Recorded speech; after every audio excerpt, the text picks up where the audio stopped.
Bowtie Barbecue has always been a work of passion. It takes time, skill, and a blend of perfect temperature, wood, smoke, and meats. We just took it up a notch. Taste the passion. Bowtie Barbecue, 6724 Waters Avenue, Savannah.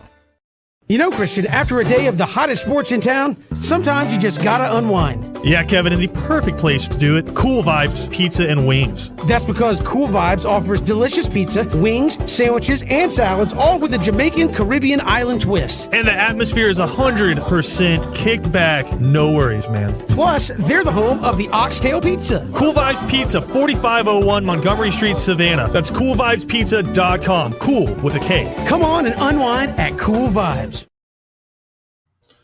Welcome into another summer edition here of the Danny Britt Show. Christian Gokel alongside BC head football coach Danny Britt. And, Coach, it's coming fast, man. We're just a few weeks away from that scrimmage with Camden, and it's going to be full tilt. I know it's got to feel like for you, the last season just ended. It goes so fast. It does. It comes up really quickly. And, certainly when you get to this time of the year, it starts kind of seeping in that how much is about to happen and what needs to happen. So it comes really fast these last few weeks. Now, I know you guys in the middle of some practices and some workouts during the summer, but I wanted to talk about the guys that are going to be making up your crew this year, your coaching staff. I think kind of built on a tradition of excellence that you guys have here, but maybe a little bit more consistency than a lot of other schools get. You have your offensive coordinator, AJ DePhillips, back for another year, Galen Houston on the defensive side. I mean, those are two guys I have to imagine are getting a lot of calls about head coaching opportunities, but have stuck around and just continue to add to the success and the consistency of this program. Yeah, definitely. And you mentioned those two specifically have had opportunities, and they've made it clear that they don't want to go somewhere just to be a head coach. They love where they're at. This is their school. They graduated from BC, and they want to stay here and make it great and continue to do great things. And, again, they'll have opportunities, and at some point, we may not be able to hold them, and I understand that. But, again, they both made it very clear they wouldn't leave unless it's just a very, very special situation. Now, what is your role with them both throughout the weeks in the preparation, but also in game? They're both of them play callers, one offensively, one defensively. But throughout the week and then in game, what is your role? What's your communication like with those guys? Yeah, well, a little different. Certainly a little different this year with Galen because I'm going to be coaching the secondary again. Some of the guys we've had doing it just were not able to coach with us this year. So I'm taking that role over. So it's a little bit different in the sense that I'll be working for him, as he's the defense coordinator and I'm a position coach. And then, of course, he works for me as I'm the head coach. But and honestly, me being a defensive guy, we've talked a lot. I make the scout cards for him. I help with the whole practice. I'm very involved with the defensive side. Offensively, with Coach DePhillips, not as much. We talk about some specific things each week. What may like to see, may not like to see, and then more. Our conversations are more about game control, like, hey, this is what we're going to do, looking for, we get on this yard line, whether we're kicking, whether we're going, those type scenarios more so than, the actual play calls. So with taking over the secondary, are you still special teams coordinator, Britt, as well? I am. I'm doing that as well. So, which everybody helps, but I'm going to coordinate the special teams and then and coach the secondary. Now, I know it's hard to find a football coach that's not type A and wants to be a control freak and control every aspect of it. I know this is something that you've built really from the ground up and restarted, I guess, when you got to BC and tried to build something that we've seen the fruition with all the state championships. How hard is it to step back and let some other guys have some control and call those plays that are going to be the deciding plays on Friday nights? It's really hard. It's really, really hard now. But what you learn very quickly is you can't do it all. And if you are, you're not doing it very well. And I learned that very quickly. So from the beginning, I let the offensive coordinator call their plays, and from Coach Baker Woodward, when he was with me, and and just continue. And that's a little easier because I've kind of always done that. Now, it was really, really hard giving up the defense because I did that for so long. And 3 years ago, we decided to go to a 3-4, and Coach Houston was ready, so I gave it up to him. And I think we've had conversations on the show about this. I didn't do a good job of it the first few games. In fact, it was North Oconee, when North Oconee was playing us down here, and basically I'm all in Galen's way. I'm thinking something isn't happening. I didn't even know exactly what he had called, because I'm looking at it from my lens, and I'm out there going, do I need to call a timeout? And long story short, he basically took his headphones and said, Coach, if you want to call it, but if not, let me do it. There were some explicatives thrown in there, but he was right. He was 100% right. And at that moment, I remember I actually backed off and said, what can I do to help? And he said, go behind the ball and help me with personnel. I did that. And from that point on, it's, I've let him go and let him do it. But it is hard when you've done it for so long to let all of that go. But we got really good guys, and those two cats have done a tremendous job, and so I trust them completely. How much easier does it make your job to have that consistency at those two positions year after year? It's the only way we can keep success going. It's the only way. We've got the three assistant head coaches are Coach DePhillips, Trevor Coleman, and Galen Houston. And if we didn't have the consistency we have with those guys, we would not have the success we have. And that's why I'm confident in a lot of things we do. We don't have to, sit and have excruciatingly long meetings because we understand what we're doing. We understand the direction we're going in. And yeah, it's helped us so much. And you mentioned Coach Coleman there as well. And there's a few other guys on the staff as well that have been around for a while. But who are some of the new guys, some of the new blood that have been pumped into the program this year? Yeah, we do. Coach Tony Orsini is back. He missed a year. He officially retired, and we let him retire for a year, and then we pulled him right back in. And he's not teaching anymore. He's going to be a community. So you guys didn't win one state championship, so he felt like he needed to. He said, "Hey guys, listen, if you're not going to do any better than that, I'm going to have to step back in and get this right." So he's coming back to help us, and really appreciate that. Jonah Griffin is who helped us last year is going to be with us. He's taking over his stepdad's auto body shop, and they're actually opening another location, so he can't be here as much as he wants to be, but he's going to be with us, and he will help me. David Tootle will help me in the secondary too, and help me with special teams and coordinating all that. Of course, Caleb Collins is here, and he's been here for a long time, does such a tremendous job for us, and he's going to be our JV and freshman head coach, and proud of him. Levi Edwards was new to us last year, and graduated from BC, moved back to England, started football there, and did a lot of different things with football there, and has come back to us, and just does a tremendous job with us, coaching us and coaching with us. Stephen Reich is our strength coach, who also will be an assistant on the offensive side, kind of whatever they need, running drills, from running drills to running the drone to, of course, his strength coach role, and which he's done a tremendous job this summer with that. Then we have a number of guys. Pat Parker will be working with our specialist and helping them, and he's a volunteer guy. In fact, he's a big supporter of our program, so he doesn't actually volunteer. He pays us to coach.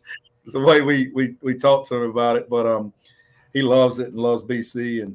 And Henry Myers and Sean Holsey are also in the strength staff. They've been running the weight room this summer while Coach Wright did more of the conditioning, and then Ed Livingston is our head trainer, and along with Brian Tootin, who is now the head of St. Joseph's Candler training, and those guys will be back with us. And just an elite staff, and as we mentioned before, a very consistent staff, a bunch of guys who have been here for a lot of years looking to pour back into this team as they make that run in I'm going to say a fun 2024 schedule. There's a lot of different adjectives you could use to describe it, but I'm going to say a fun 2024 schedule. Yeah, it's going to be crazy. And I don't think I mentioned Tony Moore. I don't know how I forgot Tony. If you'll see, he's the really jacked up guy on the sideline, coaches our D-line. He's tremendous. He also has a conditioning and training business that he does a great job with. And Tony's a tremendous guy to be around. He's young. He played college running back, and the kids really, really love him. Well, Coach, we're going to take a quick break. Thank a couple of sponsors. We'll come back with more on the Danny Britt Show right after this.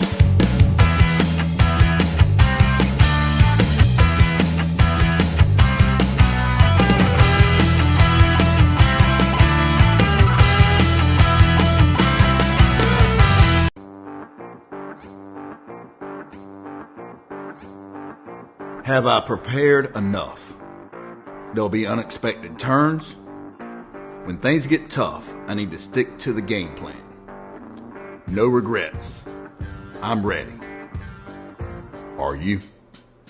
Get ready. Contact Abel's Iron-On Moore & Associates today and see why they are different. Because nobody ever wishes they'd saved less for retirement.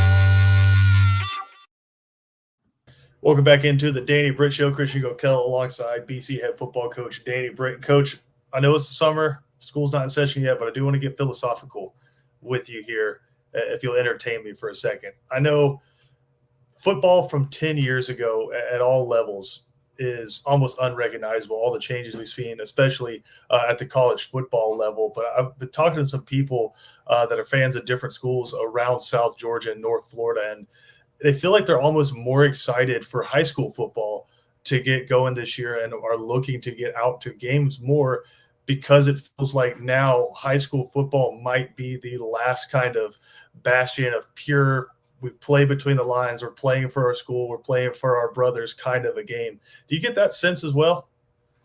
100%. And, we had that conversation when the whole NIL thing became, imminent. We said, high school football may be the only thing that's left, where you're doing it for the right reasons. The kids are out here, because they love each other. They love their school. They want to support their town. They want to represent well. So yeah, I think so. And I feel like, people can definitely come out and watch high school football, and certainly we'll have some really good games they can come watch.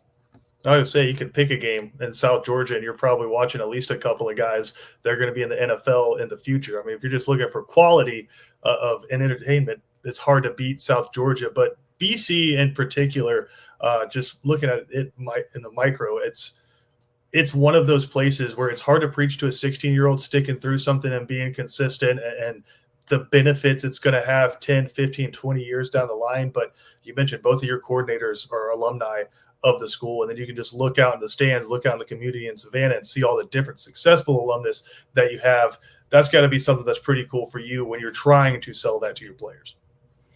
Yeah, definitely, because it is a sell. I mean, it's a hard sell, probably more now than ever at Benedictine, because you have to be in the military aspect and wear that uniform. You have to get your hair cut. You have to get drug tested. You have to, you're going to, if you wear the wrong socks, you get a point. you get a detention, or you get a jug. All right. So it is really, really hard. And then when it comes to the athletic aspect, certainly the football aspect, we're going to put you on a stage and we're going to make it really hard. We're going to push you really hard, but then we're going to put you out there with people where if you don't compete, you're going to get whipped. So yeah, we have to do that, but we are excited about it as a staff, and we talked about that this recently. We went to a 7-on-7 tournament in Hoover, Alabama, and we're just talking about that. This is so many places you can't do that anymore. But here we can still make them men. We can make them tough. We can put them through some stuff. And it really helps, when you're doing that and you're saying, hey, you keep fighting and you're going to see, success at the end of this. Really love it when you can see success, but it definitely helps when you look up in the stands and you see a lot of alumni who have had that success. I want to ask about you personally. I know you're still coaching, as you mentioned. You got 3 different jobs on Friday night, but you're also very much in a CEO role over the program as well, controlling all the aspects of it, not just on the football field. But I know it's still 100 degrees outside, so it's hard to picture fall right now. But for you, Danny Britt, the football coach, the football player, what are the small things, just going out there, smell of the grass, leather of the football? What is it that gets you and keeps you coming back year after year? It's the camaraderie, both with the coaching staff and with the players. And, just like today, we're maxing. It's max week, the last week of weightlifting specifically and training. So we were maxing, and how fun it is. The guys start gathering around, when those guys are maxing and they're jumping up and down, they're excited. They're genuinely excited for each other. And that's really cool. That's fun. The coaching staff, like I said, we went to Hoover and just hanging out, man. We're just hanging out, talking. The kids were incredible. They behaved very well, made it enjoyable. It just hanging out and talking about life and, being men for a little bit, and so that's the main thing that keeps me coming back. Also, you feel like we all want a purpose. And I feel like at Benediction, we're still making men. We are forcing them to be young men.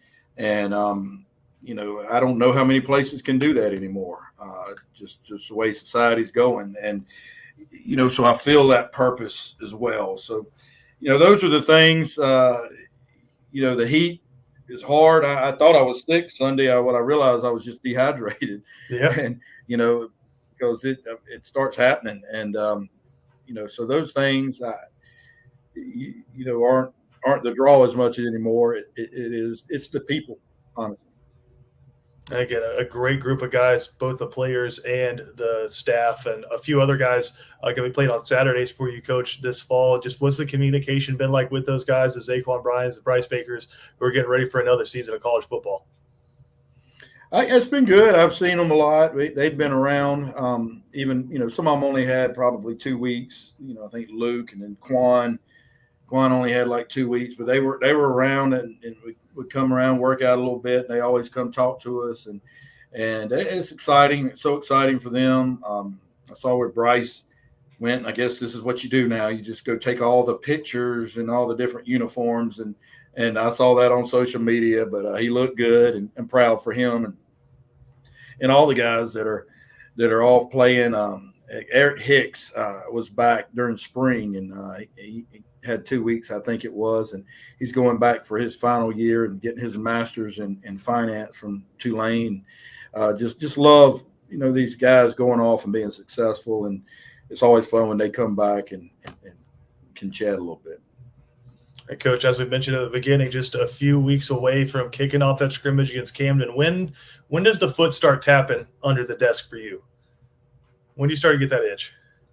That was last Monday. As soon as July 4th is over, and Steph knows it and says, "All right, it's about to get real," and it's not 100% on yet, but we had workouts and had to plan to take the trip to Hoover, so we went to Hoover, come back, and you got it's already happening. And then, we got practice 6 a.m. Monday morning, the first official practice. So that's already happened. We passed that point.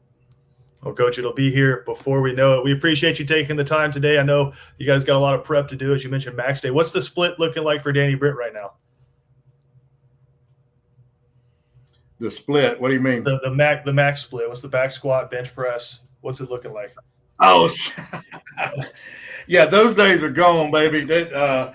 I was pushing.